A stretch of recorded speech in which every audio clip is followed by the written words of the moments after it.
오늘 주신 본문의 말씀 가지고 어떻게 하나님을 경외할 것인가, 어떻게 하나님을 경외할 것인가 라는 제목으로 한 말씀을 증거하도록 하겠습니다. 신앙생활 중에서 자주 쓰고 우리가 많이 접하면서도 실제로는 그 실체와 구체적인 내용을 제대로 알지 못하는 그런 표현이나 또 왜곡되어 잘못 사용되고 있는 성경에 많은 구절들이 있어요. 그래서 이번 한 달 동안은 또 그것이 알고 싶다. 그래서 성경 안에서 하나님께서 우리에게 말씀하시는 그 원뜻, 우리가 제대로 이해하지 못한 채 그냥 대충 느낌은 오는데 혹은 번지수를 완전히 잘못 짚어서 잘못 왜곡되어 해석되고 설교되고 또 우리가 읽고 적용하고 있는 그런 말씀들을 좀 찾아서 좀 제대로 좀 공부하고 하나님의 우리를 향하신 그 뜻을 좀 제대로 알아보는 시간을 한 달 동안 이 9월 이제 셋째 주까지 이렇게 이어서 갖도록 하고요. 9월 마지막 주에는 우리 갈망 50대 지난번 얘기했던 우리 스탠퍼드 하버드 출신의 라이스 대학 박사 마치고 지금 교수 중에 있는 그 라이스 대학의 한인회 총학생회장하고 또 라이스 대학 또 그 지역 휴스턴의 한인 학생들을 복음하기 위해서 선교사로 파송된 우리 임태훈 교수 제가 오라고 모셨어요. 그래서 와서 특강 갖도록 하겠습니다. 우리 한 달 동안은 저와 함께 성경 구절의 원뜻 좀 파헤쳐 보는 시간 갖도록 하겠습니다. 제가 호주에 너무 타이트하게 일정 맞추고 또 돌아와서 바로 휴스턴 집회를 갔다 왔더니 이게 시차도 시차고 또 계절차가 있으니까 남반구 북반구 때문에 계절차에다가 시차까지 막 겹치니까 몸이 이제 또 나이도 이제 좀 들어가니까 이제 회복이 이제 한 2, 3년 전까지만 해도 시차를 몰랐거든. 그냥 가가지고 그냥 하고 그냥 바로 와서 또 바로 일정 다 하고 그랬는데 좀 어리어리해요. 지금 우리가 참 은혜 현장 안에 그대로 살아갈 때는 참 좋은데 우리가 그것을 박쳐버리고 딴 길로 새잖아요. 그래서 인본주의나 세상의 그 기준으로 또 내가 한번 맞춰져서 물들여지면 참 회복하기가 영적인 시차를 다시 회복하여 은혜의 시차를 회복하기가 참 힘든 것 같아. 여러분 그러니까 차라리 그 자리를 잘 지키는 것, 잘 버텨내는 것 이것이 다시 회복의 수고로움과 고통보다 훨씬 더 편한 것인 줄 기억하시고 은혜의 통로를 막지 아니하고 은혜의 자리를 박차지 아니하고 그 은혜를 겸손히 잘 지켜내는 저와 여러분 됐으면 좋겠습니다. 특별히 말씀드리고 싶은 건 더 은혜를 사모하며 좀 갈망하는 참된 교회 모습이 보여지길 원합니다. 10여 년 전 하나님께서 우리 교회 한번 책망하시며 은혜의 촛대를 옮기시겠다 하셨던 적이 있어요. 근데 이번에도 하나님께서 좀 그런 마음을 주세요. 정신 똑바로 차려서 은혜를 갈망하고 오늘도 교회를 소중히 여기고 오늘도 그 감사함을 잃지 않을 때 하나님께서 여러분에게 주신 그 은혜가 다른 곳으로 옮겨지지 아니하고 오히려 더 큰 부흥의 초석으로 사용될진데 그러지 못할 때에는 여러분 한번 잃어버린 은혜는 회복되기가 너무너무 힘들어요. 여러분 그 은혜를 잘 지키시고 그 은혜 그 말씀에 어떤 대가라도 지불할 수 있는 우리 교회 공동체가 믿음의 사람들이 됐으면 좋겠습니다. 자, 여호와를 경외하는 것이 지혜의 근본이다. 잠언서의 전체 주제예요. 잠언서 1장 7절에도 여호와를 경외하는 것이 지식의 근본이다 나오죠. 이게 잠언서의 전체 주제이기도 하면서 성경 곳곳에 제가 경외라는 것, 하나님을 경외한다라는 이 표현을 한번 다 찾아봤어요. 했더니 너무 많아가지고 이제 다 일일이 거론조차 못할 만큼 하나님은 자신을 하나님의 백성들이 경외하기를 참 원하세요. 우리는 그래서 하나님의 백성이라면 하나님을 경외해야 합니다. 이것이 바로 진정한 지혜이며 또한 하나님을 위한 길이기도 하지만 이것이 바로 우리가 인생을 진정으로 성공하고 축복의 길로 나아가는데 가장 옳은 지름길이며 가장 안전한 통로라는 것입니다. 우리에게 축복 주시기를 간절히 원하신 하나님이 그래서 우리에게 끊임없이 우리를 향하여 간절한 바람과 명령으로 나 여호와를 경외하라, 나 여호와를 경외하라 라고 끊임없이 성경에서는 여러분 다 거론할 수도 없을 만큼 수백 번을 우리에게 말씀하고 계시는 거예요. 옛날에 성경 중에서요 다이제스트 성경인가 이렇게 성경이 되게 얇아요. 그거 본 적 있어요 혹시? 나오다가 잠깐 나오다가 없어졌어요. 왜 그랬냐면 성경에서 반복되는 것들 너무 이제 똑같은 얘기가 많다 이거야. 그래서 반복되는 것들을 다 빼버린 거예요. 그러니까 성경이 되게 얇아져요. 아마 경에도 한 번 딱 이 얘기 했으면 뺐으면 한 이만큼 줄어. 그 정도로 하나님을 경외하라는 말씀은 성경 안에 굉장히 많아. 근데 그게 왜 없어졌냐면 은혜가 한 개도 없어. 희한하게 진짜 우리가 지식을 전달받을 거면 맨 반복됐던 얘기 딱 빼고 핵심 요약처럼 그 다이제스트 성경 딱 읽으면 핵심 요약은 더 잘 돼요. 그런데 은혜가 하나도 없더라는 거예요. 그래서 결국 폐간대가 아무도 안 나와 이제. 여러분 무슨 얘기냐? 성경에 반복되는 것이 무의미한 게 아니라는 거예요. 하나님께서 계속해서 끊임없이 얘기하시고 말씀하시는 것은 하나님께서 우리에게 꼭 말씀하시고 싶은, 들려주시고 싶은, 아니 우리들 삶 속에서 꼭 보고자 하시는 하나님의 말씀이라면 우린 그 모습을 꼭 하나님께 보여드려야 할지인데 그 중에 가장 많이 나오는 하나님의 바람과 하나님의 명령, 반복되고 중복되는 끊임없이 하나님께서 신구약을 통틀어 계속해서 말씀하시는 그 부분이 바로 여호와 하나님을 경외하는 거예요. 우리가 많이들 표현으로 사용해요. 하나님을 경외해야 된다, 여호와를 경외한다. 그죠? 하나님께서는 우리에게 축복 주시길 원하시고 우리 자녀들이, 하나님의 백성들이 뭔가 건강하고 안전하고 잘 되길 원하세요. 그래서 하나님을 경외하는 것을 통해서 하는 그 복을 주시겠다고 성경에는 수도 없이 약속하고 계세요. 시편 115편 13절의 말씀 한번 읽어볼까요? 시작. 대소무론하고 여호와를 경외하는 자에게는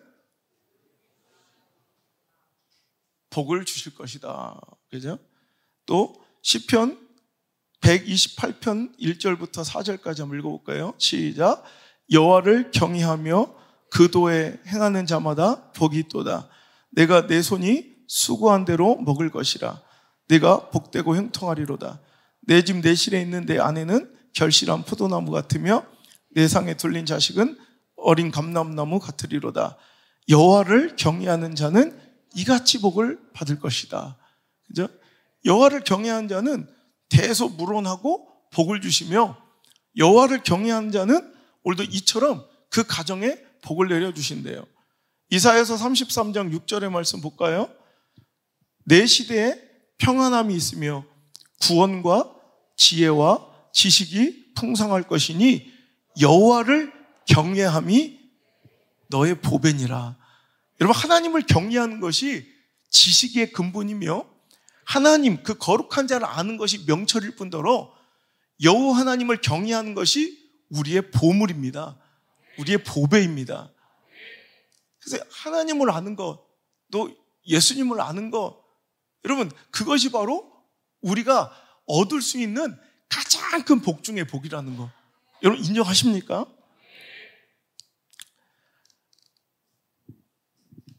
골로새서 신약 성경에 보면 골로새서 2장 1절부터 한번 읽어볼까요? 골로새서 2장 1절부터 시작. 내가 너희와 라오디게아에 있는 자들과 물은 내 육신의 얼굴을 보지 못한 자들을 위하여 얼마나 힘쓰는지를 너희가 알길 원하느니 이는 그들로 마음의 위안을 받고 사랑 안에서 연합하여 확신한 이해의 모든 풍성함과 하나님의 비밀인 그리스도를 깨닫게 하려 함이니 그 안에는 지혜와 지식의 모든 보화가 감추어 있느니라. 아멘. 여러분 보세요. 하나님을 아는 것, 하나님을 경외하는 것, 이것이 바로 축복입니다. 이것이 진정한 인생의 승리이며 이것이 가장 큰 지식이며 지혜의 근본이라는 거예요. 자, 그럼 알았어요. 이제 이건 인정해. 여기서 누구도 아닙니다. 전 여호와를 경하기 싫어요. 이런 사람들은 여기 와 있지 않겠죠. 그러니까 이런 원론적인 설교할 필요는 없고요. 이제 적용해야 되죠. 구체적으로. 그럼 어떻게 사는 것이? 우린 이런 표현 되게 자주 하잖아요. 여호와를 경외하십시다. 전 여호와를 경외하길 원합니다. 저와 우리 가정은 여호와를 경외할 것입니다. 그런데 솔직히 그럼 뭘 어떻게 하는 것이 여호와를 경외하는 것이냐라는 거예요. 우리 정원택 선교사가 그날 느끼셨는지 모르겠지만 저를 만나서 자주 이제 교제를 청하셔서 오면은 자꾸 내 말투를 이렇게 따라하셔. 어느 순간부터 자꾸 루틴이라는 단어를 많이 써. 어느 날 저랑 얘기하다가 제가 이것이 저의 영적 루틴입니다. 그랬더니 그 말이 되게 멋있어 보였대. 주구장창 말도 안 되는 데다 루틴 자꾸 그래. 그랬더니 어저께 또 카톡이 왔어요. 목사님, 루틴에 이어서 지난주 설교를 듣다가 목사님 설교 중에 적용되지 않는, 삶에 적용되지 않는 말씀은 쓰레기다. 그게 너무 멋있어서 가는 곳마다 그 얘기를 똑같이 하고 있다고. 좀 써도 되겠냐고. 그 하나의 말씀이니까 알아서 쓰시라고 그래요. 여러분, 삶에 적용되지 않는 말씀은 쓰레기예요. 아무리 멋있고 좋은 예화를 총동원하고 신학적으로 체계가 딱 갖춰져 있어도 두 가지, 삶에 적용되지 않는, 그리고 오늘도 제대로 전달되지 않는 그 말씀은 이건 쓰레기나 마찬가지예요. 아무리 좋은 것을 내가 보냈다고 주장을 해도 내가 그걸 받아서 내가 누려야 그게 진짜지. 배달 사고가 나서 택배가 도착하지 않았으면 그건 내 삶에 전혀 유익되지 않는, 내 삶에 진짜 적용되지 않은 건 이건 쓰레기나 다름없다는 거예요. 오늘대로 말씀이 자꾸 원론적으로 여호와를 경외합시다 끝나는 것이 아니라 그럼 어떻게 하는 것이 여호와를 경외하는 것인가? 오늘 성경을 통해서 한번 알아봤으면 좋겠습니다. 자, 여호와를 경외한다라는 말씀을 성경에 찾아보면 여호와를 경외함으로 너희가 복을 받을 것이란 말씀과 더불어 가장 많이 표현되는 말씀이 여호와를 경외함과 더불어 동행하에 계속 동반되어 나오는 말씀이 그러니 여호와의 말씀을 따라 살아가며 여호와의 말씀과 훈계를 멸시치 말라. 이런 말씀이 계속해서 같이 나와요.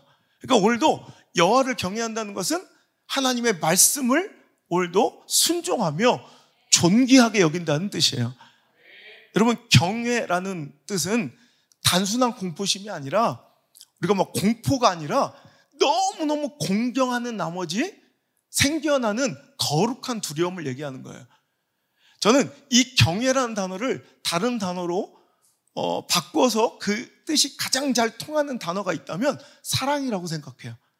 경외라는 단어를 사랑이라고 바꾸면 무조건 거의 다 통해요.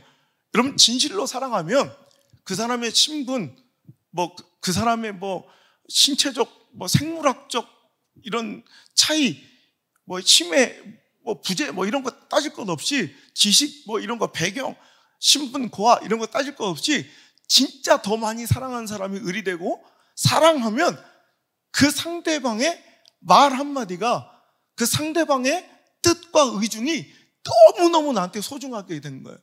그래서 그 뜻을 반하지 않으려고. 그죠? 여러분 사랑해 보셨잖아요. 사랑하면 그 상대방이 싫어하는 것, 상대방이 원치 않는 것, 상대방이 또는 원하고 상대방이 기뻐하는 것을 캐치하고 놓치지 않아요. 어떻게든지 그것을 이루어드리거나 어떻게든지 그것을 하지 않으려고 노력한다는 거예요. 여러분, 경외가 그런 거예요. 너무나도 공경하고 거룩한 두려움이 생긴 나머지 그분이 원하지, 그분이 바라지 않는 것, 그분이 싫어하는 것은 내 삶에 두기 싫은 거예요.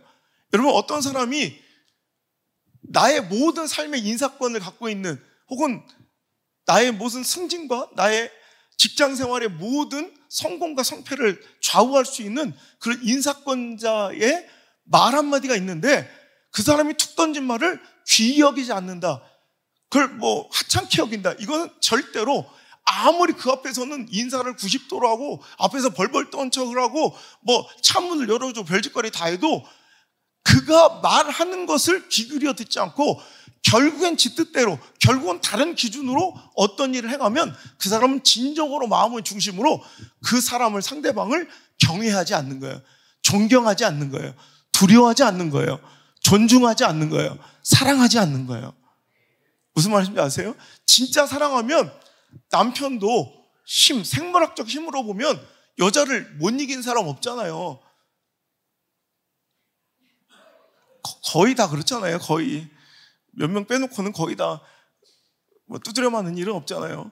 그런데도 부인이 싫어하는 것에 대해서 벌벌벌 떨며 오히려 그 사람 안 하려고 하고 눈치 보는 것, 내가 힘이 없어서가 아니라, 내가 뭐 싸우면 져서가 아니라, 여러분 그게 사랑이에요. 그러니까 사랑하는 나머지 어쩔 수 없이 나에게 그 사람의 눈치를 보고 그 사람에 대해서 뭔가 내가 이렇게 두려워하는 마음, 이 지극히 자연스러운 마음이 바로 경외라고 보시면 돼요.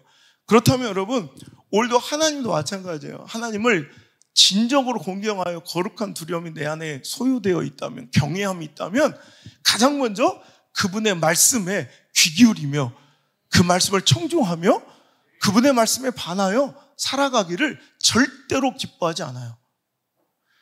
물론 실수할 수 있어요. 그분이 말했는데 내가 깜빡 잊거나 내 삶 속에서 분주함 때문에 그것을 놓쳐버린 실수도 있지만 그 실수가 뭔가 계속 반복된다. 제가 목회하면서도 어떤 사역자에게 사역을 시키면서도 제가 자꾸 느껴져요. 이게 뭔가 한두 번 실수하는 건 괜찮은데 이건 실수야. 그런데 뭔가 얘기했는데 결국 자기 뜻대로 하고 뭐 결국 이게 일이 이루어지지가 않아. 그거는 마음의 중심으로 하나님의 말씀이나 주의 종이나 교회 공동체의 권위를 별로 존중하거나 두려워하지 않는다는 거예요. 오늘도 여러분 하나님을 경외하십니까? 그럼 하나님의 말씀을 존중하시길 바라고 말씀을 소중히 여기며 그 말씀에 순종하는 그런 저와 여러분 되시길 바랍니다. 잠언서 1장 7절 대주제죠. 잠언서 전체의 대주제. 여호와를 경외하는 것이 지식의 근본이거늘 미련한 자는 지혜와 훈계를 멸시하느니라. 미련한 자는, 즉 하나님을 경외하지 않는 자는 지혜와 훈계를, 하나님의 말씀을 멸시하는 자들이 있다는 거예요. 가치없게 여긴다는 거예요. 여러분 싸구려 취급한다는 거예요. 여러분에게 하나님의 말씀은 얼마짜리입니까? 얼마에 팔아먹을 수 있는 여러분 하나님의 말씀입니까? 돈입니까? 자존심입니까? 관계입니까? 감정입니까? 상황, 처지, 형편의 열악함입니까?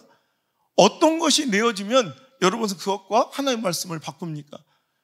여러분 여호와를 경외하고 하나님을 경외한다는 것은 단순하게 여러분 예배 시간에 뭐 이렇게 행동이나 막 거룩한 이런 표정과 몸짓으로 막 한번 예배드리고 가는 것이 아니라 삶 중에서 하나님의 말씀이 여러분에게 선포되고 그 말씀이 여러분에게 전달되었을 때 그 말씀 한 꼭지라도 놓치지 않고 그 말씀이 여러분 내 연약함 때문에 나의 죄성 때문에 완벽하게 죽을 때까지 지키지 못할지라도 여러분 그 말씀을 지키려는 노력이 하루하루 일주일을 여러분 유지되고 이어지는 그 몸부림이 있어야 여호와를 경외하는 거예요. 근데 여러분 돌아서서도 그 말씀을 잃어버리고 여러분 오늘도 주신 그 말씀이 일주일도 유효기간이 되지 못하고 유통기한이 되지 못한다는 거 이건 참으로 불행한 일이에요. 그건 하나님의 말씀을 가짱게 여기고 하찮게 여기고 싸구려 취급한다는 거, 이건 절대로 하나님을 경외하는 자의 모습이 아니에요. 오늘도 여러분 하나님을 경외하고 여호와를 경외하길 바랍니다. 말씀을 얼마나 소중히 여기십니까? 아무리 내 상황이 급박하고 내 처지와 형편이 곤란해도 하나님의 말씀이라면 여러분 아브라함이 이삭을 바치라는 그 말씀에도 순응하고 모리아산을 올랐던 그 심정과 마음으로 오늘도 당신은 당신의 모리아산을 오르고 계십니까? 아니면 또 상황, 처지, 형편을 앞세우며 내 감정과 관계를 내세우며 오늘 하나님의 말씀을 저버리며 오늘도 살아가며 하나님을 경외한다. 하나님을 공경한다, 오늘도 주장하고 살아가시는 당신입니까? 여호와를 경외하십시오. 그분은 여호와를 경외함을 통해서 오늘도 저와 여러분에게 복 주시기를 기뻐하시는 분이에요. 우리가 하나님 당신을 경외하는 모습을 정말 너무너무 간절하게 애타게 원하시며 보기를 원하시고, 그로 인하여 여러분에게 우리가 상상하지도 생각하지도 못할 하나님의 놀라운 계획과 축복을 성취시키는 분이라면, 오늘도 이 말씀을 듣고 하나님의 말씀이 당신 삶 속에서 적용되고 성취되며 하나님 아버지의 뜻이 하늘에서 이루어진 것처럼 그 뜻이 여러분의 삶 가운데, 여러분의 한 주 가운데, 올 2022년도 가운데, 여러분 가정 가운데, 여러분 자녀들의 인생 가운데 성취되고 이루어지는 영광을 보았으면 좋겠습니다. 또한 우리는 교회 공동체의 간절한 소망이 오늘 우리가 찬양한 것처럼 하나님 아버지의 뜻이 하늘에서 이루어진 것처럼 그 뜻이 우리 교회를 통하여 이루어지는 영광을 보았으면 좋겠습니다. 여러분, 그것이 바로 여호와를 경외하는 모습이라는 거예요. 시편 112편 1절에도 할렐루야, 여호와를 경외하며 그 계명을 크게 즐거워하는 자는 복이 있도다. 여호와를 경외하며 그 계명을 크게 즐거워하는 자가 복이 있대요. 즉 여호와를 경외하는 것은 바로 여호와의 계명을, 여호와의 말씀을 오히려 즐거워하는 거예요. 여러분, 하나님 말씀이 여러분 그냥 인간적인 기준으로는 즐겁게 합니까? 육신적인 기준으로는 손해나게 하고요, 여러분 힘들게 하고요, 뭔가 구속하고요, 여러분 버겁게 만들고 부담스럽게 하는 것이 여호와의 말씀이에요. 근데 여호와를 경외하는 사람은 오늘도 그 말씀이 오히려 즐거워요. 한용운의 복종이라는 시를 제가 자주 인용하죠. 복종이 즐거운 사람이 어디 있겠냐는 거예요. 하지만 사랑해서 내가 즐거워서 하는 복종, 난 복종을 좋아한다고 고백하잖아요. 사랑하는 사람을 향한 복종은요, 이건 구속이 아니에요, 부담이 아니에요, 이건 짜증이 아니에요, 의무와 억지로 함이 아니에요. 이 자체가 기쁨이에요. 사랑하는 자를 인하여, 너무너무 사랑함으로 인하여 복종하는 것은, 복종하고 싶어 복종하는 것은 이건 즐거움과 기쁨이라는 거예요. 여호와를 경외함이 바로 이런 거예요. 하나님 말씀을 소중히 여기십시오. 그 은혜를 싸구려 취급하지 않길 바랍니다. 신명기 5장 29절에도 다만 그들이 항상 이 같은 마음을 품어 나를 경외하며 나의 모든 명령을 지켜서 그들과 그 자손이 영원히 복받기를 원하노라. 아멘. 나를 경외하며 플러스 뭐예요? 나의 모든 명령을 지켜서 너와 네 자손이 복받기를 원한다. 이건 분명한 하나님의 말씀이에요. 여호와를 경외하는 것과 항상 동반하여 동행하여 나오는 말씀 구절이 그의 말씀을 존중하고 순종하며 따른다는 거예요. 그 명령을 지킨다는 거예요. 이게 바로 여호와를 경외한다는 것이죠. 신명기 6장 24절에 여호와께서 우리에게 이 모든 규례를 지키라 명하셨으니 이는 우리로 우리 하나님 여호와를 경외하며 항상 복을 누리게 하기 위하심이며 또 여호와께서 우리로 오늘날과 같이 생활하게 하려 하심이라. 아멘. 여호와께서 우리에게 이 모든 규례를 지키라 명령하신 것은 우리 하나님 여호와를 경외하여 항상 복을 누리게 하기 위하심이래요. 그러니까 여러분, 하나님 말씀은 단기적인 기준으로는 항상 우리를 손해나게 하고 우리의 발목, 인생의 발목을 붙잡는 것 같이 느껴져도 생선가시처럼 뭔가 탁 걸리고 힘겹게 만드는 것 같아도 결국 장기적인 시점에서 하나님 말씀은 반드시 여러분에게 복이 되고 여러분에게 유익이 되며 한 번도 믿음과 순종이 손해나거나 실패하는 적을 저는 본 적이 없습니다. 다만 전제가 깔려 당신의 마음의 중심을 보시는 하나님이에요. 겉으로 흉내내는 말씀의 순종이 아니라 마음의 중심으로 하나님을 섬기십시오. 그 말씀을 따라 살아가십시오. 절대로 하나님은 실패한 적이 없으시고 실수한 적이 없습니다. 시선 싸움에서 승리하시길 바랍니다. 단기적 시선, 숏텀 포커스, 단기적 관점은, 믿음은, 신앙생활은 무조건 손해입니다.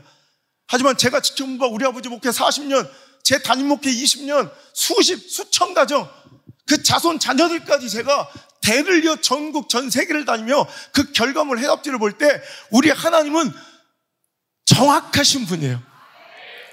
장기적인 시점에서 절대로 간악하고 완악하고, 오늘도 여러분 악독한 자들, 약삭 빠르고 지혜로운 척하며 자기 지혜와 명철을 의지하는 자들이 복받는 것처럼 보여도, 이 세상을 주름잡고 승리하는 것처럼 보여도, 여러분 한 대만 지나가도 우리 하나님의 말씀을 따라 순종하며 그 하나님을 경외하는 자들이 우뚝 서고 존귀하게 되고, 여러분 복을 받고 하나님께서 세우시는 것을 여러분 저는 보게 됩니다. 여러분 하나님은 정확하신 분이에요. 그 하나님 믿고 중심으로 하나님 말씀을 따르고 하나님을 경외하는 이 여러분에 있길 바랍니다. 아무리 하나님을 경외한다 외치고 주장하여도 여러분 그 삶 속에서 말씀이 적용되지 않고 그 말씀 따라 살지 않는 자는 아무리 하나님의 말씀이 교훈하고 훈계하고 책망하여도 그것을 하찮게 여기며 값없이 여기며 결국은 지 뜻대로 하고 그 자기 뜻을 오히려 관철시키려고 노력하는 자들이 있어요. 교회 안에서도 이런 것들 때문에 교회가 썩어나는 거예요. 자기 감정, 자기 관계, 자기 유익, 자기 즐거움, 자기 경험, 자기 지식을 관철시키기 위해서 결국 하나님의 뜻을, 하나님의 말씀을 꺾고 하나님의 말씀을 여러분 옥에 가두며 파하는 일이 구약의 시대에만 일어나는 것이 아니라 오늘 이 시대에도 너무나도 많이 일어나요. 그 갈등과 충돌들을 피하기 위해서 주의 종들은 자꾸 사람 눈치 보고, 교회는 자꾸 사람의 건의 앞에, 사람 눈알 앞에 고개를 조아리며 그의 비율을 맞춰주고 있기 때문에 교회들은 연약해지고 하나님의 능력이 이 안에서 발하지 못하는 거예요. 여러분 하나님의 말씀이 마음껏 활동하시도록 여러분 모든 여러분 안에 여러분 제한적인 그 모든 것들을 다 이 시간 깨트리시는 역사가 일어나길 주여 여러분 축복합니다. 하나님의 말씀은 사자라고 그랬어요. 하나님의 말씀은 사자 같은 거예요. 여러분 사자를 가장 잘 기르는 방법이 뭐라고 그랬어요? 여러분 맨날 내가 삼시세끼 잘 챙겨주고 닭고기, 소고기, 돼지고기 번갈아 가서 주며 빗질해 숯사자 막 린스 트리트먼트 해주고 빗질 해주고 이런 것이 아니라 여러분 자유롭게 풀어놓으면 돼요. 사자는 마음껏 살아가도록, 마음껏 활동하도록 사자는 그냥 풀어놓는 게 가장 잘 기르는 방법이에요. 우리 수많은 새창살로 하나님 말씀인 이 사자를 가둬놓고 케어하려고 해요. 내 지식의 새창살, 내 감정의 새창살, 가능성과 확률과 시대적 대세와 통념과 유행과 여러분 내 경험과 수많은 것들로 분석과 회의와 집단 지성과 여러 가지 다수결 이런 것들로 새창살을 해놓고 이 안에서 활동하시라고. 하나님은 절대로, 하나님 말씀은 절대로 그런 곳에서 역사하지 않아요. 그런 곳에 뭔가 가시적인 성과 열매가 일어나고 있는 것처럼 보인다면 그래서 하나님의 역사가 아니라 인본주의 경영의 성과예요.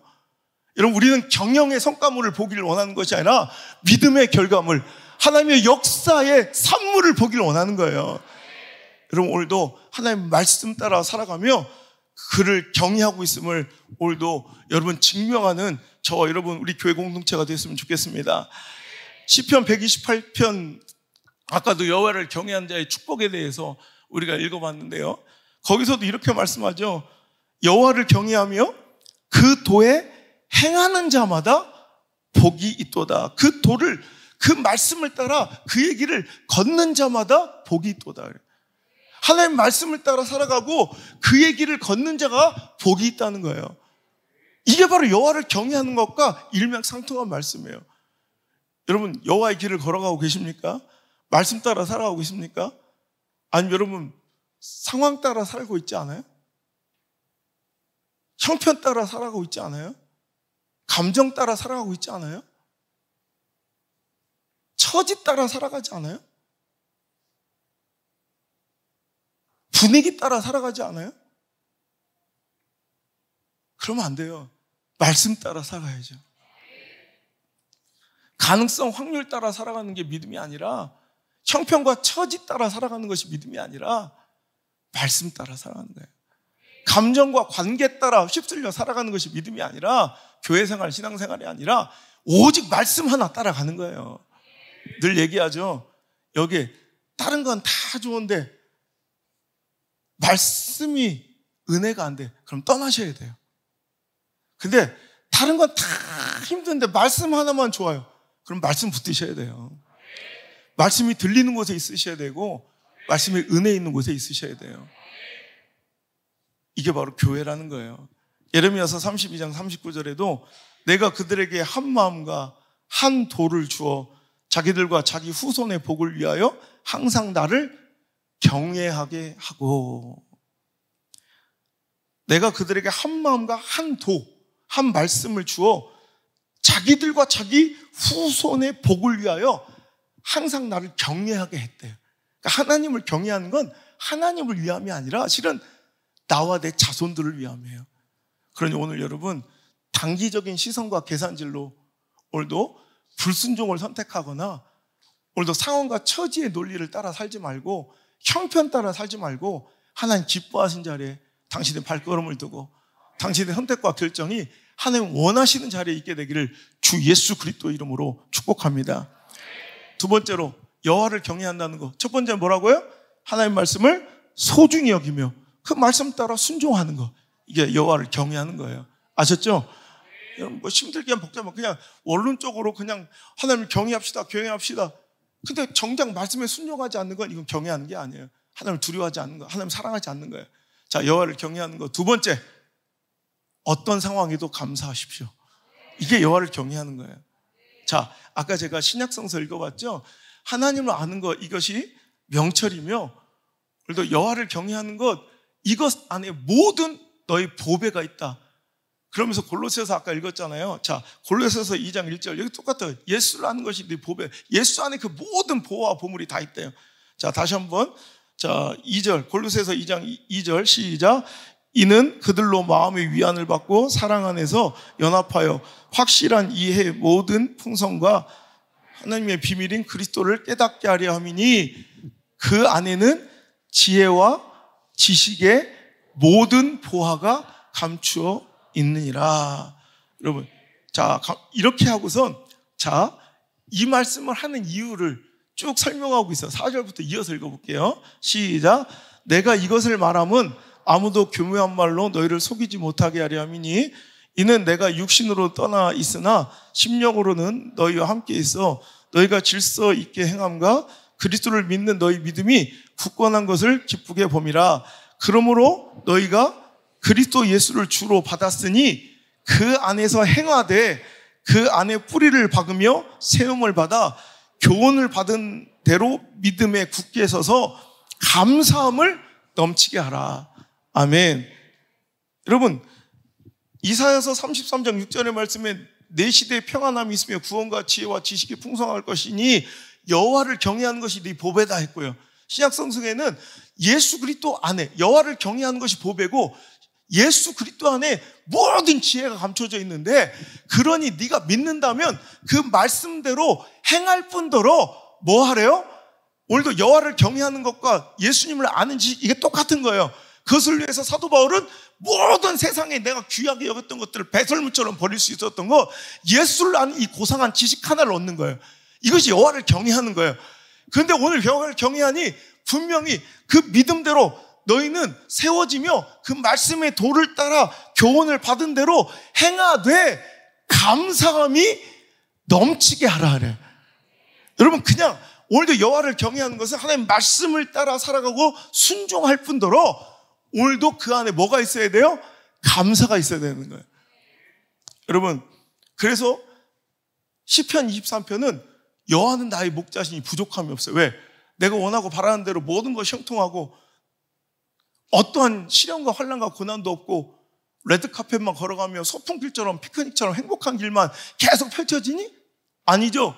비록 내가 사막에 음침한 골짜기 있을지라도 여호와에 대한, 하나님에 대한 경외는 확실한 신뢰예요.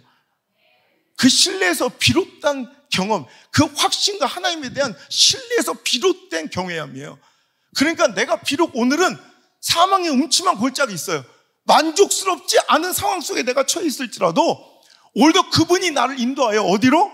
푸른 초장과 실만한 물가로 인도하실 터이니 나는 오늘도 감사하는 거예요. 그러니까 여러분, 감사함이 없다는 것은 오늘도 하나님을 신뢰함이 없다는 얘기예요. 상황을 보고 살아가는 거예요. 현실을 보고 살아가는 거예요. 나의 형편을 보고 이러면 항상 불평과 불만만 있어요. 열등감과 우울감만 있어요. 그런데 뭘 보면 하나님을 경외하고 하나님을 신뢰하면 그분이 이끄실 푸른 초장이 보이진 않아도 믿어져요. 그분이 펼치실 쉴만한 물가가 지금 당장 보이진 않아도 믿어져요. 그러니까 사망의 음침한 골짜기 한복판에도 그는 감사해요.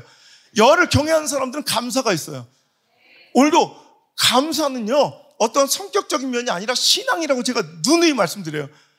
다른 것은 좀 부족해도 우린 감사는 있어야 돼요. 다른 것은 삼류같이 살아도 감사는 인류가 돼야 돼요. 왜? 감사야말로 오늘도 내 신앙을 가장 확실한 증거로서, 내가 하나님을 믿는 진정한 믿음에 대한 가장 확실한 증거가 바로 감사예요.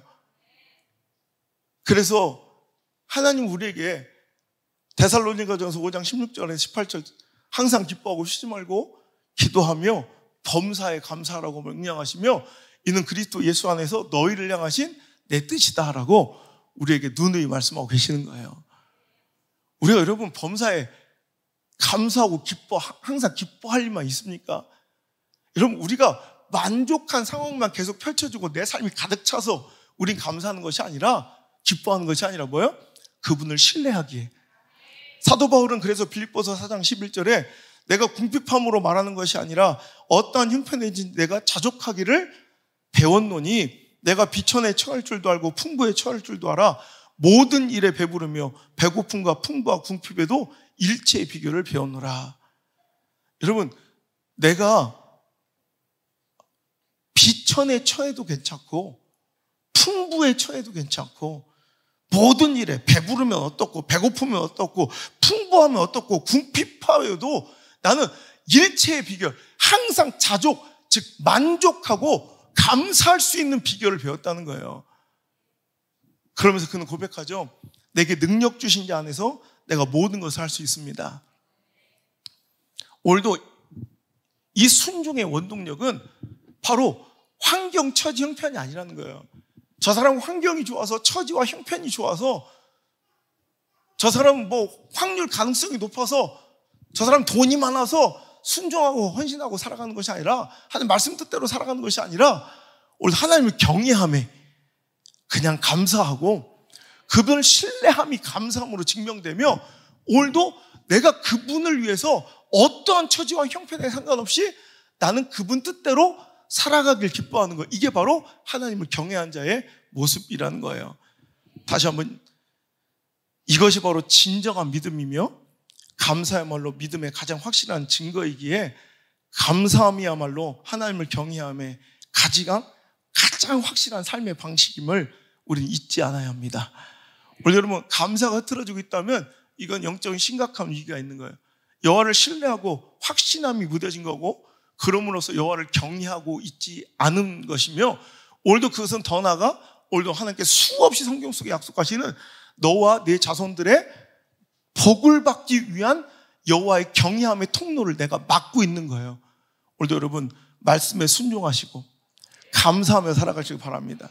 정말 감사하십니까? 여러분 감사를 회복하시고, 여러분 말씀의 가치를 소중히 여기시고, 여러분 은혜를 소중히 여기십시오. 거기서 여러분 축복의 통로가 열리고, 나야 내가 실수해서 내가 잘못해서 내 축복의 통로 막히면 괜찮은데, 분명 하나님은 너와 내 자손들에게 복 주시기 위하여 나를 경외하기를 원하노라 수도 없이 말씀하실 때, 내 자식과 자손들의 축복의 통로를 막는 불평과 원망이 오늘 이 시간 싹 사라지는, 싹 도말되는, 이런 싹 다 끊어지는 아름다운 축복이 있을지어다. 세 번째, 여호와를 경외함은 어떤 것인가? 첫 번째 뭐라고요? 말씀을 소중히 여기며 그 말씀에 순종하는 것. 두 번째 뭐라고요? 어떤 상황하고 어떤 처지에도 하나님을 신뢰하고 감사하는 것. 세 번째는 여러분 성령 받아야 합니다. 여러분 누누이 말씀드리지만 말씀에 순종하고 감사하는 것은 환경, 처지, 형편의 문제가 아닙니다. 만약에 환경, 처지, 형편 따라 순종하고 감사할 수 있다면, 기뻐할 수 있다면 여기서 거의 90%는 오늘 이렇게 찬양하고 예배하면 안 돼. 다 죽을 쓰고 막 죽상을 쓰고 막 그냥 억울해하고 불평하고 원망하고 투정부림에 앉아 있어야 돼. 간혹 가다 돌아가면서 한두 명은 잘 되는 사람 있잖아요. 좀 뭐 더할 나위 없이 즐거운 사람 한 2명, 3명 있을까? 그게 나다. 네. 예언합니다. 이제 곧 옵니다. 이제 당신도 곧 슬픈 날이 옵니다. 이제. 여러분, 만약에 환경처지 형편 따라 순종할 수 있고 환경처지 형편 따라 감사할 수 있으면 이건 우리는 인생의 거의 대부분을 우리는 하나님을 경외하지 못하는 삶을 살아갈 거예요. 하지만 이건 우리 인간의 힘과 의지가 아닙니다. 신앙은 그래서 의지로 하는 게 아니에요. 내 열심으로 하는 게 아니에요. 내 인본주의로 하는 게 아니에요. 성령의 도우심으로만 우리는 순종할 수 있고요. 여러분 감사할 수 있는 거예요. 그래서 여러분 성령 받으면 은혜 받으면 은혜가 충만하면 모든 게 다 그냥 수용이 되고 포용이 돼. 근데 은혜가 말라버리면 여러분 성령 충만하지 못하면 여러분 아무것도 아닌 일에도 갈등이 되고 불화가 되고 그러니까 은혜가 말라버린 공동체는요 맨날 싸워. 맨날 갈등해. 여러분 이 피아노를 왼쪽에 두냐 오른쪽으로 두냐 싸우다가 여러분 결국에는 교회가 반으로 쪼개진 교회가 있어요. 피아노를 오른쪽에 두면 어떻고 왼쪽에 두면 어때? 십자가를 이쪽에 다냐 저쪽에 다냐 따르고 그거 갖고 싸우다가 교회가 반쪽 나는 사람. 성가복을 성가대 가운을 뭘 어떤 색으로 이거 갖고 싸우다가 여러분 교회 망한 교회도 있어요. 은혜가 없어서 그래요. 성가복 색깔이 문제가 아니라 피아노 위치가 문제가 아니라 뭐 풍수를 보나 교회에서. 그게 정작 진짜 중요한 포인트는 뭐냐면 피아노의 위치가 아니에요. 마음이 심령이 가라앉은 거예요. 여러분 그거 알아요? 제 열등감과 이 자격지심은요.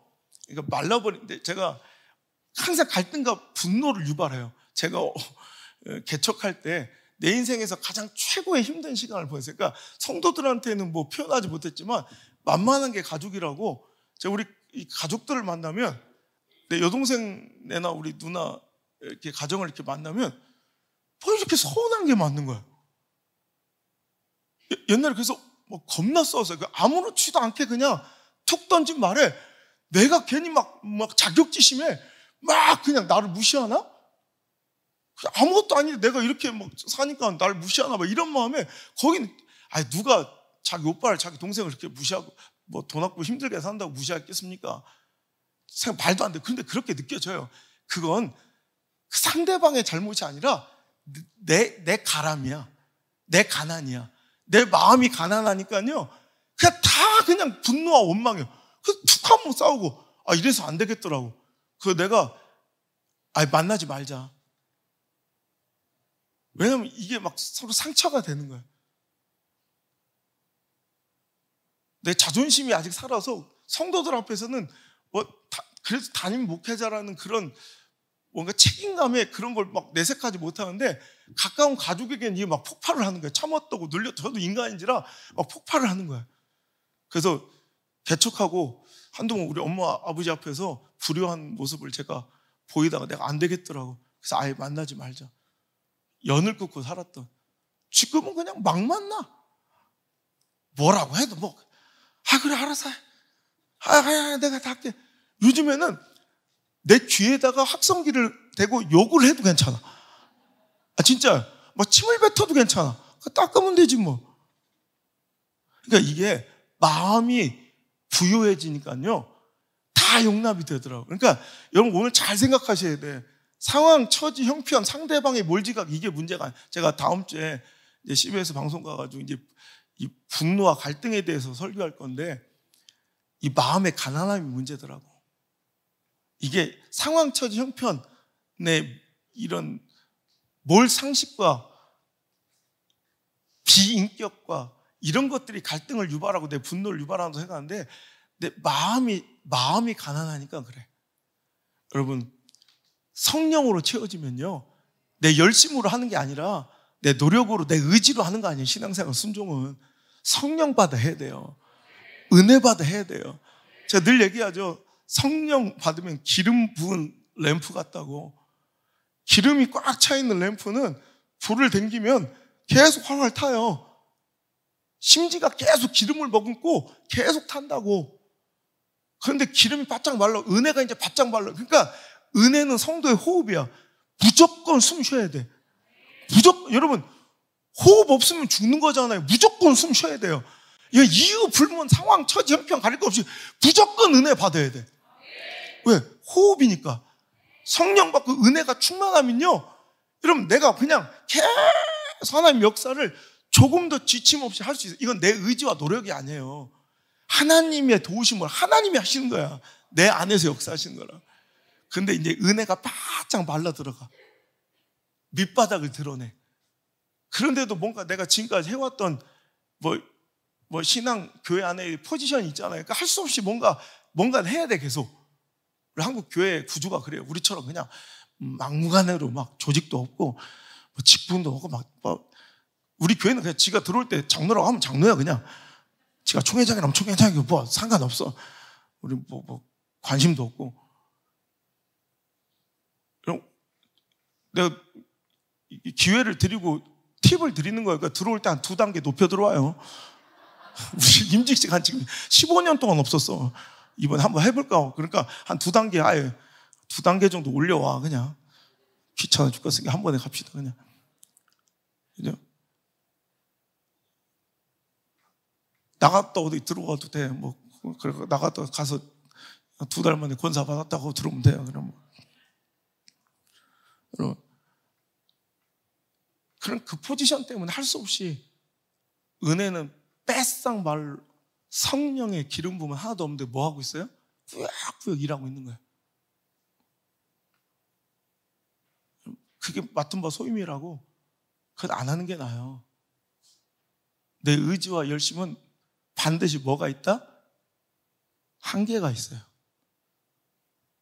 심지에 불을 붙이면 타는 듯 보여요. 하지만 그거는 기름을 머금고 기름이 타고 있는 게 아니라 뭐가 타고 있는 거예요? 심지 자체가 타고 있는 거예요. 그래서 곧 새카맣게 딱딱하게 굳어서 다시는 못 쓰는 램프가 돼요. 그럴 땐 차라리 불을 안 붙이는 일 안 하는 게 나아요. 성령 받아서 은혜 충만하게 하셔야 돼. 그러니까 은혜 없이 성령 기름 부음 없이 일하는 사람들의 대부분 특징이 뭔지 알아? 말이 많아. 끄름이 많아. 여러분, 기름 가득 차서 램프가 심지가 기름을 많이 머금고 타오르고 있으면 끄름이 없어요. 근데 심지를 태우면 잠깐 동안 타는데 그 타는 동안에도 끄름이 이렇게 많아. 불평, 원망, 갈등, 이런 끄름이 겁나 많아. 오늘도 여러분 일하면서 그래서 끄름이 생기고 있다면 신앙 점검해야 돼요. 이건 내 의지로 하고 있는 거예요. 내 열심으로 하고 있는 거예요. 한계에 도달한 거예요. 내려놓고 여러분 은혜만 받으세요. 은혜 받고 다시 일하면 돼요. 여러분, 성령의 역사로, 성령 기름 부음으로 우리가 순종할 수 있을 뿐더러 은혜가 충만하니 다 행복하고 감사한 거지, 환경이 만족스러워 감사하는 사람 한 명도 없어. 솔직히. 그나마 가능성이 높은 게 우리 교회에서는 나인데, 나도 환경 처지 사람 보면 막 어떤 애 짜증 이빨이 나요. 그나마 우리 교회에서는 가능성 제일 높은 게 나요. 그런데 나도 안 돼. 성령 받아야, 은혜 충만할 때 가장 행복해. 그러니까 여러분, 성령 받아야 여호와를 경외할 수 있는 거예요. 순종하고 감사가 절로 터져요. 은혜 말라버리면 별것도 안 돼 표독스러워, 별것도 안 돼 짜증나, 별것도 안 돼 불평. 오히려 여러분 보세요. 내게 능력 주신 자 안에서 난 빈곤에 처할 줄도 알고 막 배고픔에도 처해도 감사해야 될진데, 오히려 복을 받고 있는데도 불평하고 원망하는 사람들이 있어요. 그죠? 왜 그런지 알아요? 이거는 이 감사의 부자는 형편이 아니라 바로 성령이 지금 떠나가시고 계시고 은혜가 말라버렸기 때문에요. 그럴 땐 더욱더 간절히 예배하고 은혜를 사모하며 기도하셔야 돼요. 다른 방법으로 그것을 내 수련이나 도덕심이나 인내심으로 막 그걸 메꿔가는 게 아니라 여러분 기도하고 예배하셔야 돼요. 은혜 충만하게 받으면 그 불평의 끄름들 싹 없어져요. 여러분, 성령 받으면 이제 순종도 가능할 뿐더러 또 감사도 절로 넘칠 뿐더러 바로 그게 바로 여호와를 경외하게 하는 게 바로 성령이에요. 자연스럽게 여호와를 보세요. 이사야서 한번 찾아볼게요. 이사야서 11장. 내가 볼 때는 오늘 영상은 소망. 이건 또 기준이 뭐야 도대체? 어떤 건 보여주고 어떤 건 안 보여주는. 나 이해를 못 하겠어. 난 이해가 안 돼. 난 진짜 옛날에 우리 사역자들 중학생, 고등학생 애들 시킬 때도 나 원고도 안 줬었어요. 설교할 때 딱 해도 그냥 그 자리에서 찾아도 다 했다고. 근데 원고를 내가 기꺼이 갖다 요즘에는 하도 안 돼서 그런데도 안 되니까 난 이게 이해가 안 되는 거야.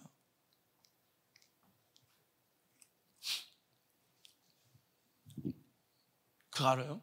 네, 이거 다음 설교 때 쓰려고 아껴놓은 예화인데 저거 때문에 또 설교 하나 날아가네. 한 타일업자, 우리나라에서 성공한 타일업자가 있어요. 30이 안 됐는데 타일로 엄청나게 돈을 번 젊은 사장이 있어요.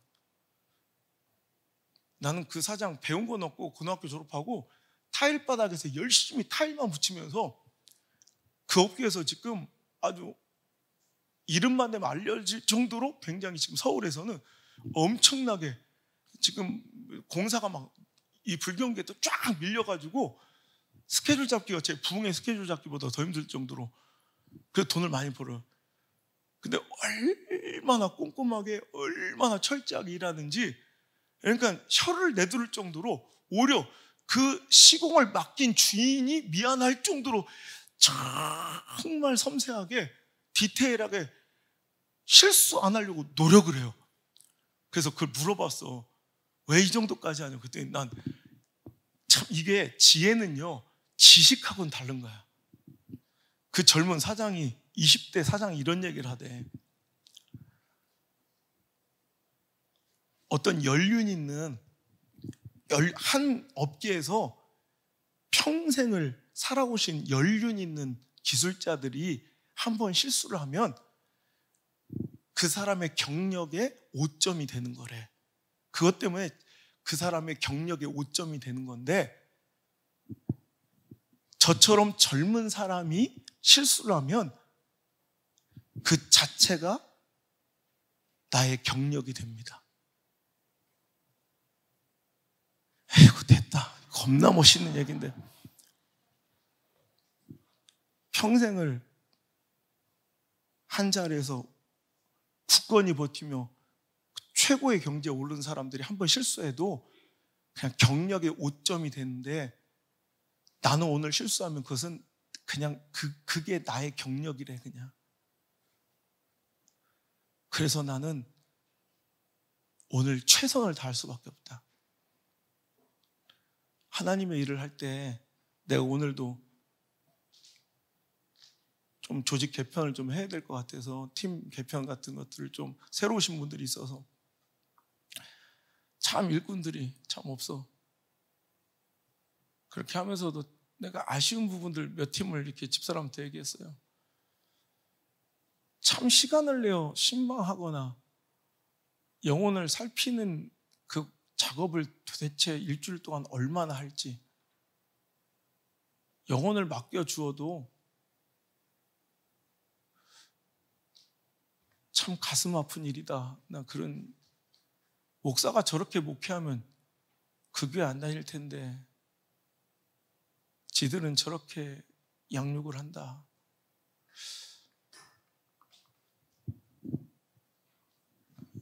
하나님 일을 할 때 정말 최선을 다하십시오.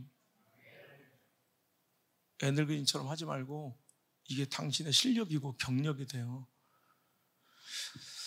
자, 이사야서 11장 1절 2절 한번 읽어볼게요. 너무나 유명한 말씀인데 한번 잘 읽어볼게요. 시작. 이새의 줄기에서 한 싹이 나며 그 뿌리에서 한 가지가 나서 결실할 것이요, 그의 위에 여호와의 영 곧 지혜와 총명의 영이요 모략과 재능의 영이요 지식과 여호와를 경외하는 영이 강림하시리니. 아멘. 잘 보세요. 오실 메시아, 이사야 선지자가 구약시대에 오실 메시아 그리스도 예수님이 오심을 예언한 말씀이에요. 이번 다 아시죠? 다윗의 뿌리에서 한 가지가 나 결실이 이제 될 것인데, 그분이 바로 예수 그리스도죠. 근데 그분에게 성령 여호와의 영이 임하실 거래요. 정말로 예수님께 비둘기 같은 영이 임하시고 성령에 이끌려 그 사역을 또 살아내셨던, 감당하셨던 예수님의 그 삶을 우리가 신약 성경을 통해서 알 수 있죠. 그런데 예수님께 임하신 그 영이, 여호와의 영이 어떤 영인가를 설명하고 있는 거예요. 2절 다시 한번 읽어볼게요. 자, 시작. 그의 위에 여호와의 영, 곧 지혜와 총명의 영이요, 모략과 재능의 영이요, 지식과 여호와를 경외하는 영이 강림하시리니. 아멘. 하나님의 영은요, 성령은요, 어떤 영이에요? 우리로 하여금 지혜와 총명과 모략과 재능과 지식을 줄 뿐더러 성령 임하시면 여호와를 경외하는 영이에요. 성령은 여호와를 경외하게 하는 영이에요. 여러분, 그러니까 성령 받으면 상황, 처지, 형편을 초월하여 오늘도 말씀에 순종하고 상황과 형편을 오늘도 탓하지 않냐고 늘 감사하며 하나님의 섭리와 이끄심에 옳다하며 기뻐하고, 더 나아가 여호와 하나님을 성령 받으면 여호와 하나님을 경외할 줄 안다는 거예요. 여러분, 그래서 은혜 충만하지 않고 성령 충만하지 않은 사람은 여러분 하나님과 그 말씀을 또 여호와를 굉장히 두려워하지 않아요. 어떻게 저런 행동을 교회 안에서 할 수 있을까? 신앙생활 가운데 할 수 있을까? 이런 사람들 많아요. 그는 원래 성격이 그래서가 아니라 성령 받지 못해서, 은혜 충만하지 못하고 은혜가 말라 비틀어져서 순종도 못할 뿐더러 감사도 못할 뿐더러 분열과 갈등의 중심에 서게 되고 여호와 하나님을 경외하지 않으며 오늘도 하찮게 여기는 그런 벌성사나운 모습으로 불신앙의 자리에 서게 된다는 거죠. 이 영이 예수님께 임하셨으니 십자가를 지실 때 육신을 입으신 예수님은 그 잔이 자신에게서 옮겨지기를 너무나도 원했을지라도 내 뜻이 아닌 하나님 아버지의 뜻이 이루어지기를 원하며 묵묵히 십자가를 담당하셨고, 도살장에 끌려가는 흠없는 어린 양처럼 대속물 되시기를 기뻐하실 수 있었다는 거예요. 어떤 상황, 형편, 처지, 감정, 관계, 가능성, 확률, 계획과 스케줄을 이기고 극복하고 휘둘리지 않고 하나님의 뜻을 쫓아 내 삶을 드릴 수 있는 것은 내 의지나 열심이 아니라 교육과 어떤 학습과 수련과 연단에서 나오는 것이 아니라 바로 성령을 입었기 때문에, 하나님의 은혜에 충만하게 살아가기 때문에 오늘도 우리는 그렇게 살아갈 수 있는 거죠. 사도 바울이 성령이 이끄신 대로 자기 계획과 스케줄을 다 저버리고 자기 감정과 관계를 다 저버리고 상황과 처지와 형편에 굴하지 않고 오늘도 꿋꿋이 묵묵히 keep going 하나님 뜻만을 쫓아 오늘도 전진할 수 있었던 것은 그 예수의 영, 성령의 인도하심을 받았기 때문에 그래요. 사랑하는 성도 여러분, 여호와를 경외합시다. 하나님 우리에게 바라시는 바요, 또한 그것이 여러분에게 복 주시기를 간절히 원하시는 하나님의 뜻이며 여러분과 여러분 자손에게 복의 문이 열리는 통로임을 믿으시고 여호와를 경외하며 상황처지 형편을 이기고 말씀에 순종하고 상황처지 형편을 이기고 감사하며 은혜와 성령 충만하여 여호와를 경외하는 영을 가지고 살아가는 진정한 그리스도인, 아름다운 신앙인이 되시기를 주의 이름으로 축복합니다. 다시 한번 본문의 말씀을 읽어볼게요. 잠언서 9장 10절 읽고 말씀 마치겠습니다. 자, 시작. 여호와를 경외하는 것이 지혜의 근본이며 거룩하신 자를 아는 것이 명철이니라. 아멘. 결국 하나님을 아는 것, 그분이 어떤 분인가를 아는 것, 이것이 지혜예요. 그러다 보면 그분이 어떤 분인지를 알게 되면 우리는 그분을 신뢰할 수밖에 없고 그분을 확신할 수밖에 없어. 그분을 따라갈 수밖에 없는 거죠. 여러분, 다시 한번 물어볼까요? 우리 하나님은 어떤 분이세요? 우리 하나님은 어떤 분이세요?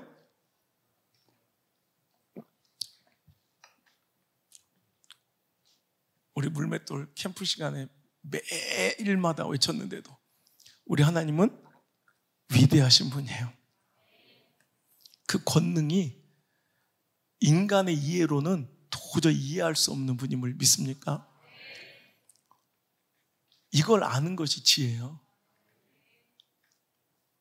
그런데 너무나도 감사한 것은 그 하나님이 우리의 아버지세요. 그분은 실수하지도 절대로 실패도 없는 그분이 나의 아버지시며 나의 목자 되셔서 오늘도 비록 나는 사망의 음침한 골짜기에 있을지라도 분명히 그 끝은 아름다운 푸른 초장이며 쉴만한 물가로 인도하실 줄 믿고 그 상황, 그 처지, 그 형편 그대로 감사합시다. 그 상황, 그 처지, 그 형편에서 우리는 하나님의 말씀을 쫓아 살아갑시다. 하나님이 어떤 분이시라고요? 위대하신 분. 그 하나님이 우리의 아버지세요. 믿습니까? 그 하나님께서 우리의 회복을 준비하셨습니다. 우리를 축복하시기 위해 이 자리에 오셨습니다. 우리를 들어 사용하시며 저 여러분의 모든 막힌 것을 뚫어주시고 모든 꼬이고 엉켜있는 것들을 이 시간 풀어주실 것입니다. 그 믿음을 가지고 주님을 경배하며 주님을 경외하며 주님을 송축하고 찬양합시다.